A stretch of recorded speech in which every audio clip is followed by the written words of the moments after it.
읽도록 하겠습니다. 나는 너희를 이집트에서 그 종으로 있었던 땅에서 이끌어낸 너희 하나님 여호와다. 너희는 나 외에는 다른 신들을 있게 하지 말라. 너희는 저 위 하늘이나 저 아래 땅이나 땅 밑 물속에 있는 어떤 형상들로도 우상을 만들지 말라. 너희는 그것들에게 절하지도 말고 경배하지도 말라. 나 너희 하나님은 질투하는 하나님이니 나를 미워하는 사람의 죄를 갚되 아버지의 죄를 삼사 대제손까지 갚고 나를 사랑하고 내 명령을 지키는 사람들은 천대까지 사랑을 베풀 것이다. 너희는 너희 하나님 여호와의 이름을 함부로 쓰지 말라. 나 여호와는 내 이름을 함부로 쓰는 사람을 죄가 없다고 하지 않을 것이다. 여호와 너희 하나님이 너에게 명령한 대로 안식일을 거룩하게 지키라. 6일 동안 너희는 노동하고 너희의 모든 일을 하되 7일째 되는 날은 너희 하나님 여호와의 안식일이니 그날에는 어떤 일도 하지 말라. 너희나 너희 아들 딸이나 너희 남종이나 여종이나 너희 소나 낙이나 다른 어떤 가축이나 너희 성문 안에 있는 이방 사람이나 너희 남종이나 여종이나 너희와 마찬가지로 쉬게 하라. 너희가 이집트 땅에서 종이었던 것과 너희 하나님 여호와께서 강한 손과 쭉 뻗친 발로 너희를 거기서 이끌어내셨음을 기억하라. 그러므로 너희 하나님 여호와께서 안식일을 지키라고 너희에게 명령한 것이다. 너희 하나님 여호와께서 너희에게 명령한 대로 너희 부모를 공경하라. 그러면 너희가 오래 살 것이고 너희 하나님 여호와께서 너희에게 준 그 땅에서 잘 될 것이다. 살인하지 말라. 간음하지 말라. 도둑질하지 말라. 이웃에게 거짓 증언하지 말라. 함께 읽겠습니다. 이웃의 아내를 탐내지 말라. 이웃의 집이나 땅이나 남종이나 여종이나 소나 낙이나 이웃에게 속한 다른 어떤 것도 탐내지 말라. 아멘.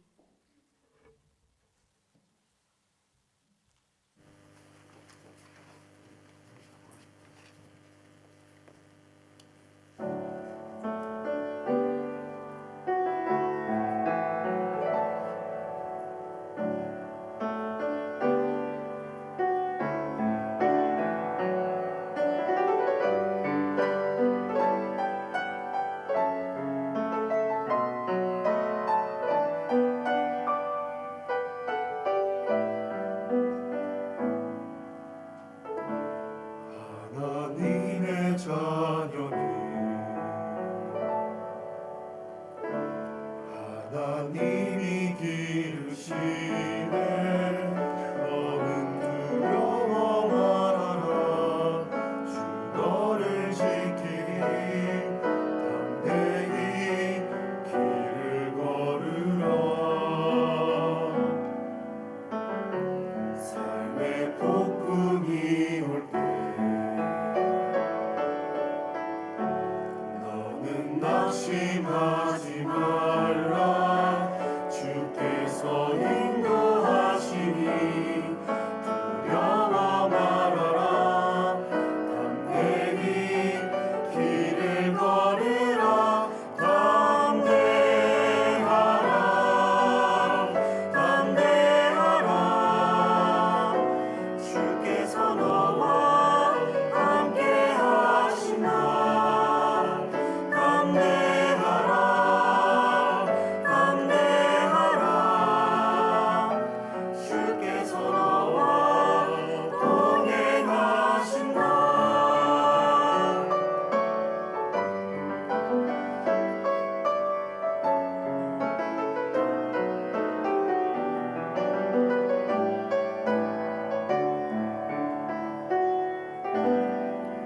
세상 친구 떠날 때 너를 두려워 말아라. 주께서 내 편 되셔서 늘 동행하시니 담대히 길을 걸으라. 담대하라. 담대하라. 주께서 너와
하나님 감사합니다. 내가 너희와 영원히 함께 하겠다고 말씀하신 그 임마누엘 하나님의 약속의 말씀이 우리의 인생을 강하고 담대하게 걸어갈 수 있는 귀한 약속의 말씀으로 받을 수 있도록 하시니 감사합니다. 지금 이 자리 가운데 함께 하시는 성령 하나님, 우리의 마음 문을 열어주시고 온전히 주의 말씀을 아멘으로 받게 하는 복된 시간 되게 주께서 역사하여 주시옵소서. 예수님 이름으로 기도합니다. 아멘. 어렸을 적 동네 어르신들께서 너희 아버지 이름이 어떻게 되냐라고 물으시면 저희 아버지의 이름은 김성자 철자이십니다 라고 대답했던 그러한 기억이 있습니다. 아버지의 이름을 그대로 말하는 것이 아니라 존대하고 존중히 여기는 마음으로 이 글자 자를 이름 뒤에 붙였습니다. 이러한 한국의 문화 배경은 조선시대 황제나 왕의 본명을 함부로 부를 수 없었던 이 피휘법이라는 데서 비롯되었습니다. 일반 가정 안에서도 윗사람 또는 부모님의 이름을 함부로 사용할 수 없었던 것이죠. 이러한 문화가 생겨난 이유는 한마디로 말하여서 태도입니다. 다른 사람을 대하는 바른 자세로 생겨난 문화입니다. 상대방을 얼마나 존중히 여기는지 그 이름을 대하는 태도를 통해서 먼저 알 수 있는 것입니다. 그렇다면 왜 이름을 이렇게 큰 의미를 두게 되었을까요? 첫 번째, 우리가 이름의 의미에 대해서 한번 생각해 볼 필요가 있습니다. 이름은 존재하는 것의 정체성, 아이덴티티를 담고 있다고 볼 수 있습니다. 사람의 이름도 어떻게 짓느냐에 따라 그 사람의 존재, 의미, 목적을 그 이름에 따라서 지향하도록 합니다. 제 이름은 김진영인데요, 저의 할아버지께서 지어주신 이름입니다. 이 진은 참 진짜, 영어로는 truth입니다. 진리라는 뜻이죠. 좀 더 기독교적 의미를 부여한다면 참 진리인 이 하나님의 말씀을 뜻합니다. 그리고 영은 길영, forever입니다. 신앙의 선배님이었던 저희 할아버지께서는 제 이름을 지어주실 때 하나님의 이름을 영원히 간직하고 그 말씀대로 살아라라는 그런 의미로 저의 이름을 지어주셨습니다. 저는 이러한 이름의 의미를 가끔씩 생각하고 정말 하나님 말씀을 잘 간직하며 영원히 살아야겠다라는 그런 생각을, 다짐들을 하게 됩니다. 왜냐하면 저의 이름에 이 나라는 존재의 의미를 담고 있기 때문에 그렇습니다. 제가 고등학교 때 가장 좋아하며 외웠던 시 김춘수 시인의 꽃이라는 시입니다. 내가 그의 이름을 불러주기 전에는 그는 다만 하나의 몸짓에 지나지 않았다. 내가 그의 이름을 불러주었을 때 그는 나에게로 와서 꽃이 되었다. 내가 그의 이름을 불러준 것처럼 나의 빛깔과 향기에 알맞은 누가 나의 이름을 불러다오. 그에게로 가서 나도 그의 꽃이 되고 싶다. 우리들은 모두 무엇이 되고 싶다. 너는 나에게, 나는 너에게 잊혀지지 않는 하나의 눈짓이 되고 싶다. 이름을 불러주기 전에는 다만 하나의 몸짓에 지나지 않았지만 내가 그의 이름을 불러주었을 때 그는 나에게로 와서 이 의미가 있는 꽃이 되었다라는 이 시구가 너무나 이 의미 있게 다가옵니다. 사람들과의 만남 속에서도 이름을 부를 때 새롭게 다가오는 그러한 것들이 있습니다.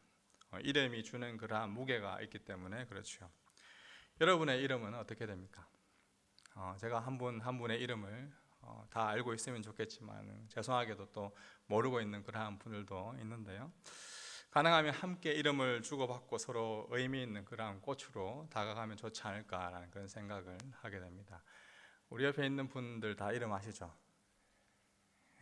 우리 옆에 있는 분들 이름 한번 물어보실래요? 혹시라도?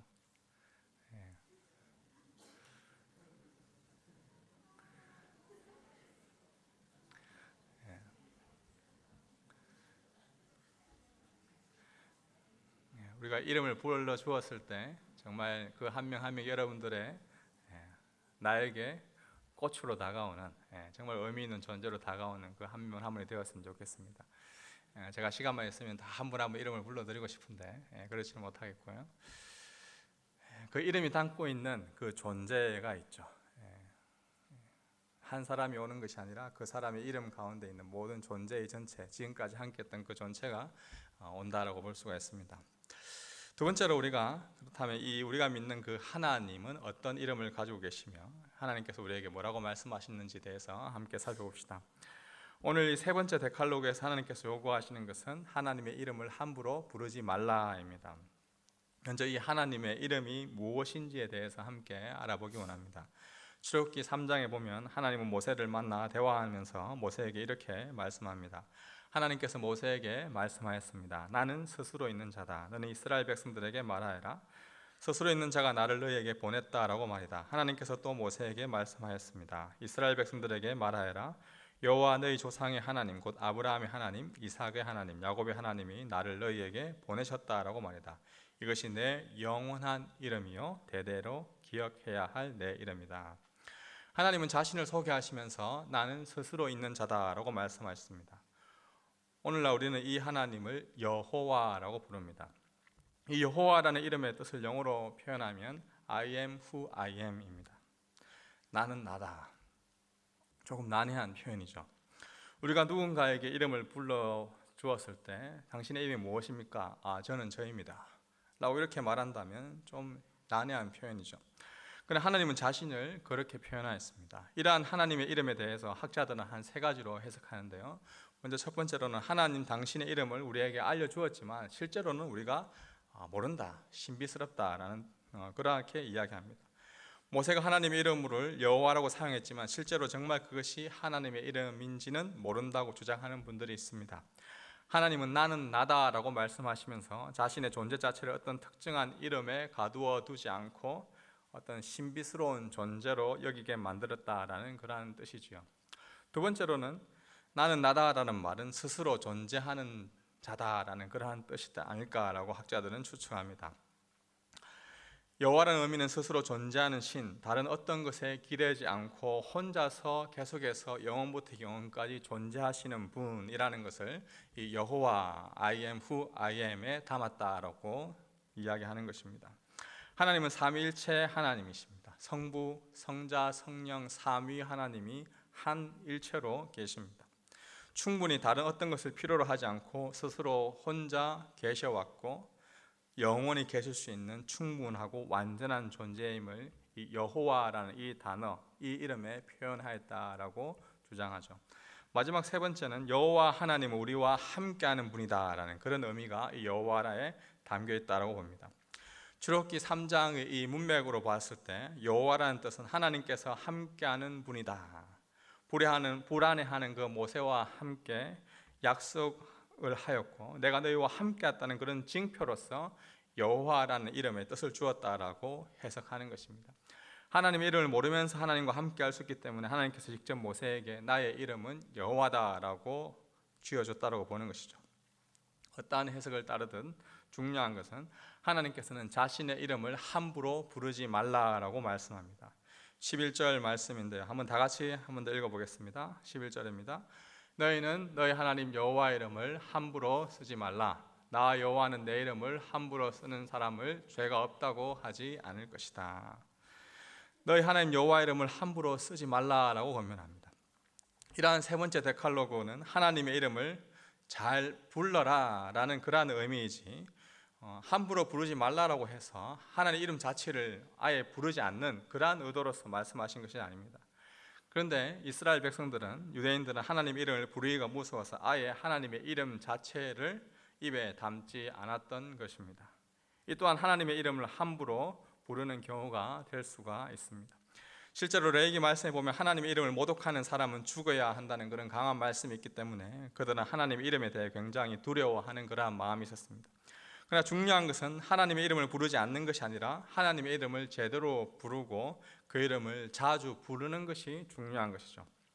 창세기 4장 26절에 이렇게 기록되어 있습니다. 셋도 아들을 낳아 그 이름을 에노스라 했습니다. 그때 사람들이 비로소 여호와의 이름을 부르기 시작했습니다. 여호와의 이름을 불렀다. 이 말이 무슨 말일까요? 아담의 세 번째 아들, 이 셋이 낳은 아들, 이 에노스라는 이름의 뜻은 연약하고 깨지기 쉬운 존재라는 그러한 뜻이 있습니다.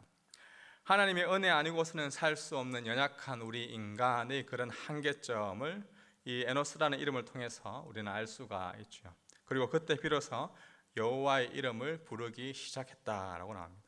이 여호와의 이름을 불렀다는 의미에 대해 구약을 연구하는 많은 학자들은 이 하나님을 예배하였다라는 표현을 이 여호와의 이름을 불렀다라고 이 관용적인 의미로 표현했다라고 해석을 합니다. 이런 관점에서 다시 보면 연약하고 깨지기 쉬운 존재임을 우리 인간은 스스로 인정하고 여호와의 이름을 부르기 시작할 때, 하나님께 온전히 예배 드릴 때, 하나님을 높이기 시작할 때 하나님께서 우리를 기뻐하신다고 우리가 볼 수가 있습니다. 하나님의 이름을 함부로 부르지 말라라는 말을 좀 더 적극적인 긍정적인 말로 해석하면 하나님께 바르게 예배를 드려라, 하나님을 온전히 예배해라라는 그러한 의미인 것입니다. 하나님을 진심으로 예배하는 태도를 가지고 하나님의 이름을 높여라는 의미인 것이죠. 어쩌면 지금도 우리는 하나님의 이름을 부르기 위해 지금 예배의 자리로 모였습니다. 여러분, 진정으로 하나님의 이름을 부르는 바른 태도, 바른 자세를 가지고 지금 예배를 드리고 있습니까? 어떻게 하나님을 높이고 계십니까? 하나님의 이름을 함부로 부르지 말라는 이 세 번째 데칼로그는 단순히 하나님의 이름을 조심해서 불러라는 그런 의미를 넘어서 하나님을 정말 전심을 다해 바른 태도로 예배하는 자가 되어라라는 적극적인 의미가 있습니다. 사랑하는 주의 백성 여러분, 예배를 드리는 대상이 하나님임을 바르게 아는 것이 바로 첫 번째 데칼로그였습니다. 그렇다면 두 번째 데칼로그는 어떻게 우리가 그 예배의 참 대상이신 하나님을 예배할 수 있을지, 그 방법에 대한 내용이 두 번째 데칼로그였습니다. 이 세 번째 데칼로그는 하나님을 예배하는 그 대상도 알고 방법도 아는데 우리가 어떻게 바른 태도로서, 바른 자세로서 하나님을 예배할 수 있을지에 대한 그 내용이 바로 이 세 번째 데칼로그입니다. 하나님을 예배해야 되는 것도 알고 바르게 정말 좋은 방법이 어떻게 해야 되는지 알지만 우리가 좋은 태도로, 바른 태도로 하나님을 예배하지 못하면 하나님께서는 그 예배를 기뻐 받지 않으신다라는 것을 우리에게 말해주고 있습니다. 하나님은 여러분의 예배 태도를 지금도 보고 계십니다. 더 나아가서 이러한 하나님의 이름을 부르는 자의 예배는 삶의 예배로 이어져 가는 것, 그것이 바로 세 번째 데칼로그를 바르게 실천하는 적극적인 모습인 것이죠. 세 번째로, 그런 의미에서 우리는 하나님의 이름으로 살아가는 것, 우리 존재 자체가 하나님의 이름으로 살아가는 것, 그것이 필요합니다. 우리와 동일하게 이 땅에 육신의 몸, 우리 인간의 몸을 입고 오신 예수님께서 하셨던 삶을 이렇게 요한복음은 표현하고 있습니다. 요한복음 17장 6절 말씀인데요, 다 같이 한번 읽어보겠습니다. 나는 아버지께서 세상에서 택하셔서 내게 주신 사람들에게 아버지의 이름을 나타냈습니다.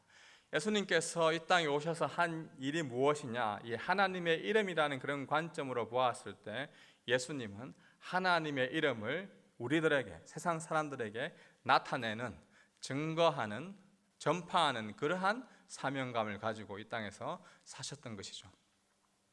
예수님은 사람들에게 하나님의 이름을 나타내는 삶을 말과 행동으로 직접 보여주셨습니다.